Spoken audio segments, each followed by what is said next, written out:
Ramzan month start అయింది.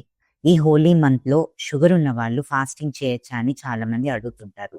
సేఫ్‌గా fasting ఎలా చేయాలో కొన్ని టిప్స్ చెప్తాను. వీడియో ఎండ్ వరకు చూడండి. Hi! I'm doctor Bharani, endocrinologist from Guntur. Sugar ఉన్న వాళ్ళు ఫాస్టింగ్ చేయాలి అనుకుంటే ముందుగానే ఎండోక్రైనాలజిస్ట్ లేదా ఫిజిషియన్‌ని సంప్రదించి టాబ్లెట్స్‌లో నెసెసరీ అడ్జస్ట్‌మెంట్స్ చేయించుకోండి.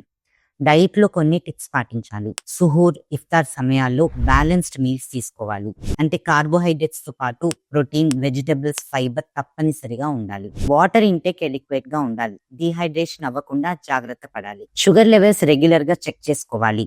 70 కంటే తక్కువగా ఉన్నా, 300 కంటే ఎక్కువగా ఉన్నా వెంటనే ఫాస్టింగ్ బ్రేక్ చేయాలి. Fried foods, oily foods, sweets వీలైనంత వరకు అవాయిడ్ చేయాలి. ఎక్సర్సైజ్ రెగ్యులర్ గా ఏది అలవాటు ఉందో అది కంటిన్యూ చేయొచ్చు. ప్రెగ్నెంట్ తో ఉన్న వాళ్ళు, హార్ట్ ప్రాబ్లం, కిడ్నీ ప్రాబ్లం ఉన్న వాళ్ళు, టైప్ 1 డయాబెటీస్ పేషెంట్స్ ఫాస్టింగ్ చేయకూడదు. Wish you happy month of Ramzan.